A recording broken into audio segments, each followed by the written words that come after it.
clearly you can see that these are the people who are good in a management fit,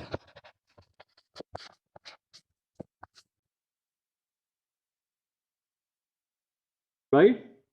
Because they are the one who can take responsibility, who can exercise self-direction and can lead to the organization in challenging environment, and they love their challenging jobs as well.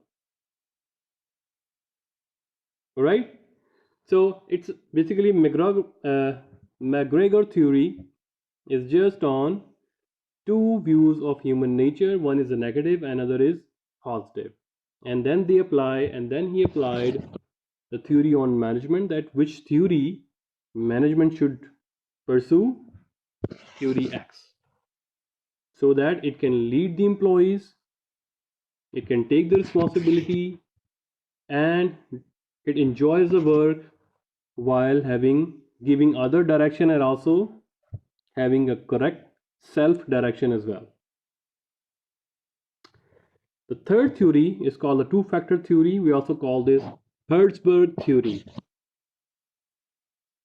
So the Frederick Herzberg, he proposes that the intrinsic factors are related to job satisfaction, while extrinsic factors are for job dissatisfaction. Right?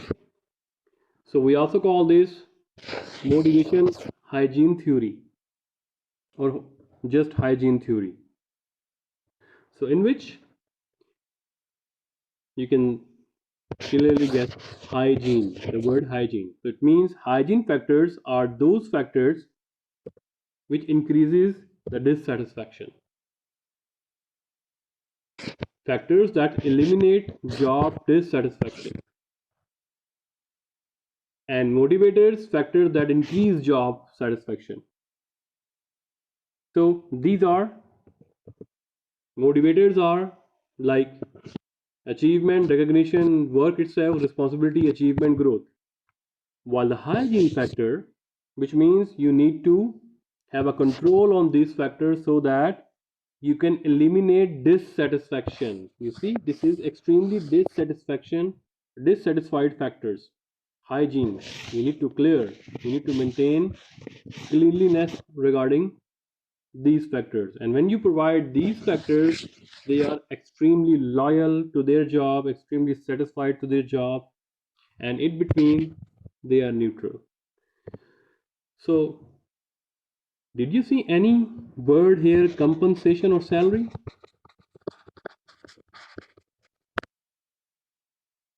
No. Why? Because salary alone or compensation alone is not the factor that increases your job satisfaction. Right? So there are other factors as well. For example, it can be a factor of company policy that you will be paid this amount of work, but that is not the motivator so that you can perform well. That is not. It is a hygiene factor. So supervision, company policy, relationship with supervisor, working conditions, salary. Here, the word salary. Relationship with peers, personal life, relationship with subordinates, status, security. So when all these are provided, which means the level are increased here, so people move from extremely dissatisfied to neutral to satisfied.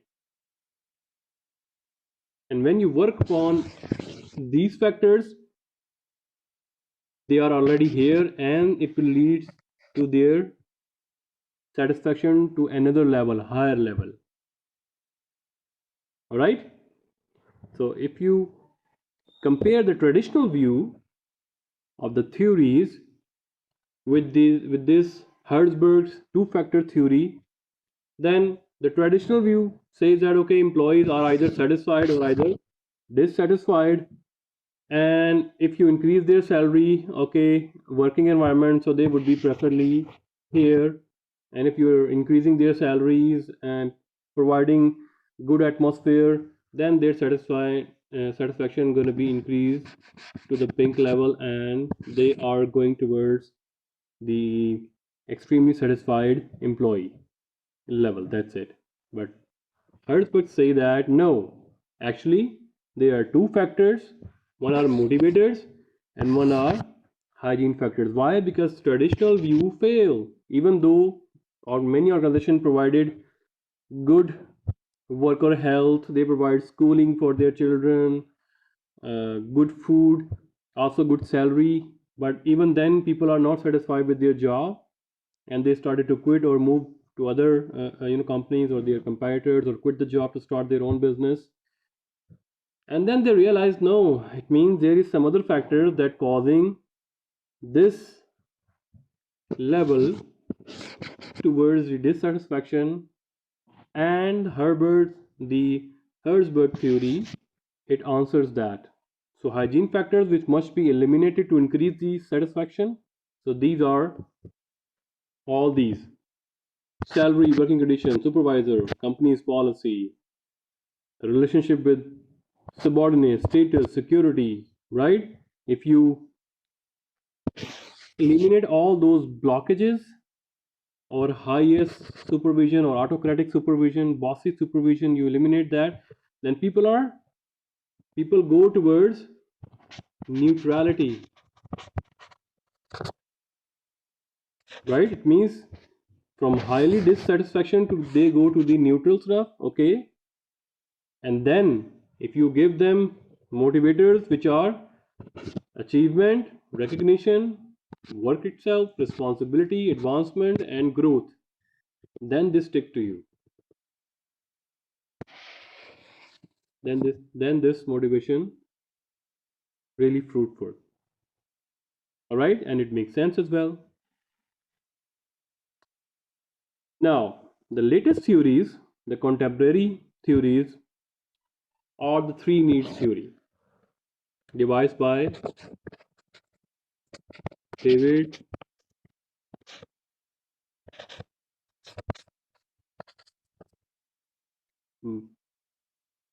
I don't know how to pronounce that, David McClelland or McClelland. Two views. I'm not sure how to pronounce it. Sorry about that. I think McClelland is the name. So he says that the major motivators are not inborn. You need to develop or train those motivator factors into a person, which ultimately leads to satisfaction. So which means a person is coming to your company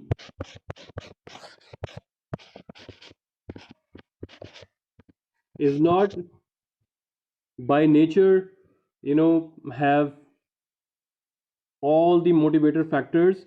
When it comes to your organization, you train them and develop those motivators inside him so that he stick to you and his performance increases, and rather he after some time quit the job and go towards other companies or leave the company. And they say, their research group says that these three needs are need for achievement, we are represented with NACH, need for achievement; need for power, we call this NPOW; and then need for affiliation, we represent them with ANAAF. So it means they are not innate, they must be developed and polished within the organization so that their job satisfaction increases. When their job satisfaction increases, they are energizes, they have a clear direction, and they will achieve the goal, their goals, and their goals will lead to achieve organizational goals. So people with high need for achievement, they drive to succeed and excel in relation to set of standards. So whatever your standards, they try to beat those standards. They achieve higher than those standards so that they must be recognized or they would be given some awards or something. So they have a desire to do something better. When they have desire to something do better, it means they are exceeding your standards, which means they are more efficient according to whatever your policy is, which means they are achieving more with the minimum efforts. So the two other needs when you develop them, and that is the need for power. So that need to make others behave in a way that they wouldn't have behaved otherwise. So when a person achieves this need, he is now started to have a hunger for power. And if you don't give them this hunger of power, need for power, then he would be dissatisfied and he will lose the company. So need for power, when you give them task, okay, you need to do that in 6 months, that is your target. So you have a control over this, you have resources, you have budget, and you need to achieve that. Then he started to exercise his power on its peers, subordinates to do the work done in given time. So he tried to make others behave in a way that would not have behaved otherwise, making more strict actions, tough decisions, hiring, fire, decisions, this kind of stuff. And when he's also succeeded in that one, then you also give them need for affiliation. So desire for friendly and close interpersonal relationship with others, those who also cross this level. So that's why we have a CEO clubs, meeting with successful people. They have trainings and all those stuff, introducing you stories.